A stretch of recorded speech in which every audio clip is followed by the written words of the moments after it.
Deus, a paz do Senhor Jesus, igreja. Podeis assentar em nome de Jesus. Antes de lermos a palavra de Deus, quero fazer os meus agradecimentos, louvar a Deus por esta oportunidade maravilhosa de estar mais uma vez ministrando a palavra do Senhor. Ainda mais ao lado de obreiros tão seletos, abençoados e um povo tão lindo que vai morar no céu, amém? Pastor Vicente, Deus abençoe, muito obrigado, um prazer conhecer o senhor. Pastor Nailson, Deus abençoe por esta oportunidade, essa ponte que o Senhor fez entre nós e o pastor Vicente, amém? Para estarmos aqui ministrando a palavra de Deus ao coração desta igreja, principalmente em um culto de celebração, em um culto onde nós vamos banquetear daqui um pouco em o nome de Jesus. Missionária Nádia, Deus abençoe, presbítero José Carlos e também a esposa do pastor Nailson, Manilda, a serva do Senhor que tem servido as nossas vidas ali em vossa casa de forma especial. Vamos para a palavra de Deus. Quem ama a palavra, levanta a mão aí e dê um brado de glória a Deus. Abra sua Bíblia comigo, por gentileza, no Evangelho de Jesus Cristo, segundo escreveu Mateus. Evangelho de Jesus Cristo, segundo escreveu Mateus. Nós vamos fazer menção de um versículo nesse texto.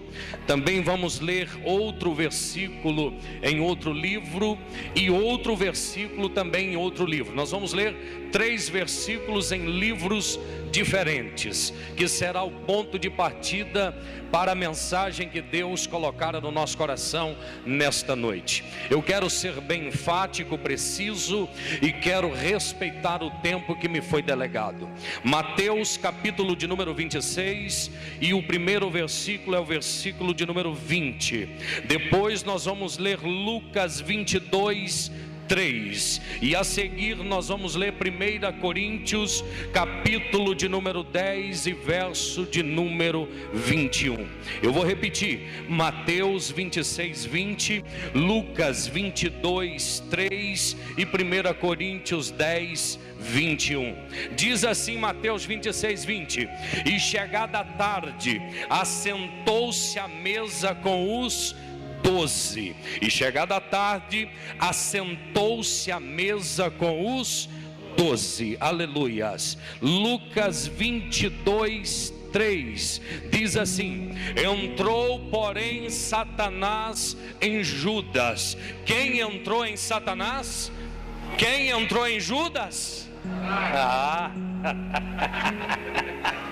Mas às vezes acontece isso, viu, pastor? Às vezes acontece isso. Olha só: E entrou, porém, Satanás em Judas, que tinha por sobrenome Iscariotes, o que era do número dos 12. Aleluia. Era um que estava sentado à mesa com Jesus. 1 Coríntios capítulo de número 10, verso 21 diz assim: Não podeis beber o cálice do Senhor e o cálice dos demônios. Não podeis ser participantes da mesa do Senhor e da mesa dos demônios. Eu quero me deter no livro de Mateus capítulo de número 26. E assim o Espírito Santo vai nos orientando no decorrer da mensagem. Mas é sabido de vós outros que o que nós lemos nesse versículo, no capítulo 26 de Mateus, se trata de uma reunião, a última ceia antes de Jesus ser crucificado. Antes de Jesus ser crucificado, ele reúne os seus discípulos e celebra a última ceia.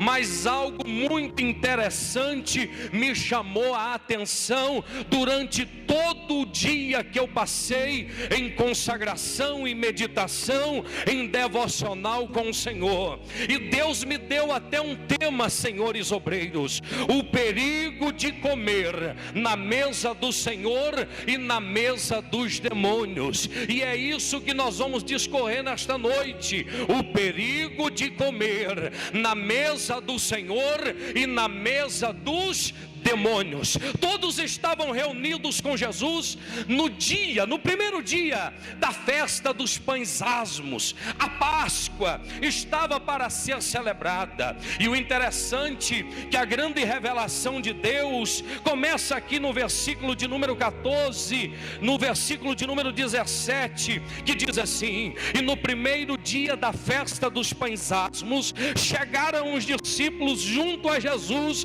dizendo: onde quer que preparemos a comida da Páscoa. Isso mexeu comigo, sabe por quê? Aqueles discípulos estavam, missionária Nádija, preparando o banquete do Senhor, preparando a ceia do Senhor, mas a interrogação que fica no nosso coração é: como estava a vida daqueles discípulos que estavam preparando, que estavam cortando o pão, que estavam preparando o sumo, o vinho? Como estava a vida daqueles discípulos? É interessante que isso é muito sério, é interessante que isso deve ser enfatizado na igreja do Senhor no século 21.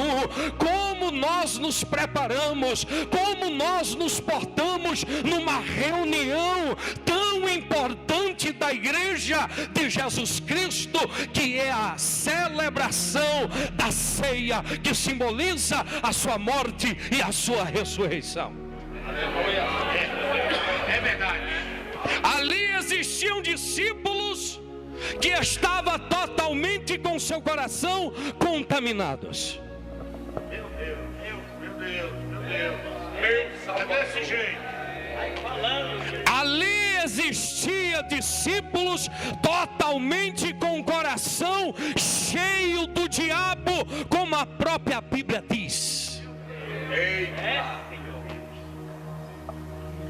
Aleluia. Aleluia. Eu estou sentindo a presença de Deus. Glória a Deus. E muitos nessa altura do campeonato estão da mesma forma. Perderam o temor diante do Senhor Jesus e estão participando de qualquer maneira do banquete celestial. Pastor Vicente, foram prepararam tudo, mas ali só se encontrava pessoas despreparadas. Observe bem. Vamos para dentro da sala, da casa daquele homem que Jesus enviou os discípulos para preparar o banquete. A Bíblia diz, no versículo que nós lemos, que chegada a tarde, assentou à mesa com os 12. Meu Deus. E o maior perigo da igreja é sentar na mesa com o coração contaminado e com os pés sujos.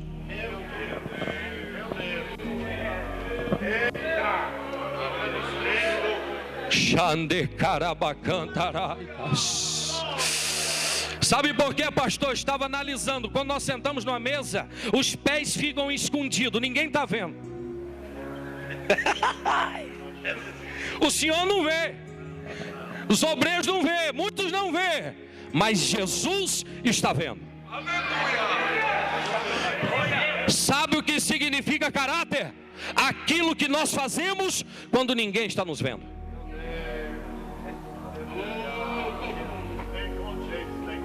Os pés debaixo da mesa, ninguém está vendo, mas eu costumo dizer que Jesus, ele vê uma formiga preta em cima de um carvão preto no meio da escuridão.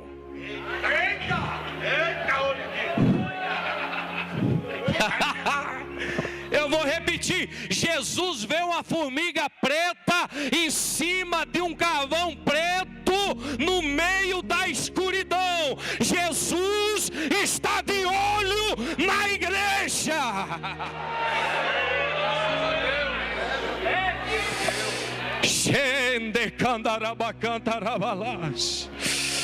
Não adianta ser como o bambu, verde por fora e oco por dentro. Não, tem que ser betumado por dentro e por fora. Tem que ser cheio do Espírito Santo de Deus.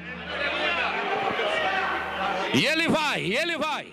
E o Senhor começa a dialogar com eles. E diz assim, ó: o que mete comigo a mão no prato, esse há de me trair. E o traidor é dissimulado, enganador, falso, mentiroso.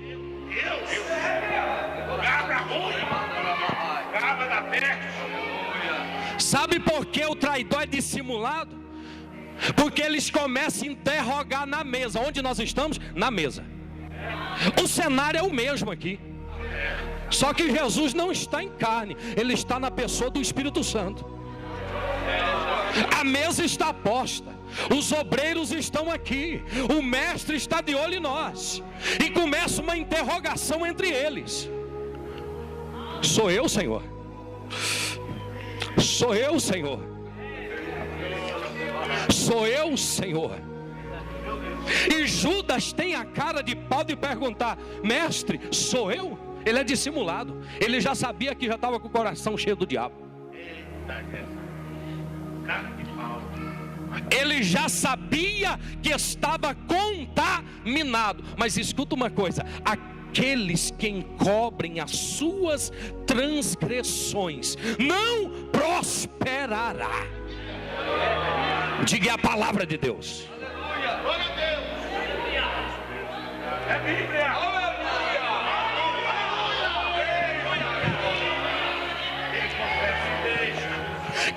Confessa e deixa, alcança misericórdia.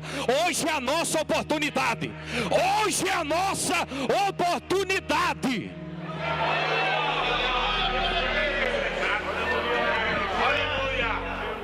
Vai embora sem ceiar para quê, meu querido, minha querida? Existe o caminho do arrependimento. Jesus sempre vai nos dar uma chance. A Bíblia diz que Ele os amou até o fim. Sabe o que Jesus estava querendo dizer com isso? Me traíram, me caluniaram, vieram comigo com porretes e espadas, mas eu os amei até o fim.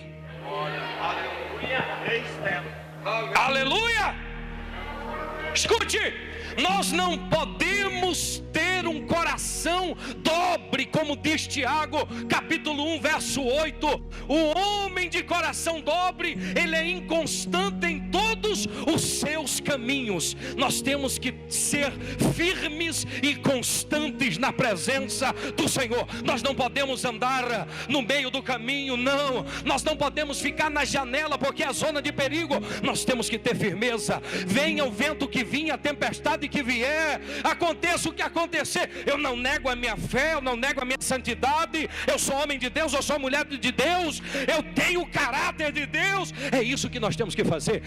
A igreja precisa entender isso. É um perigo, meu querido irmão, minha querida irmã, você participar do corpo e do sangue de Jesus, se assentar na mesa com Deus, e o seu coração não está preparado com isso, para isso.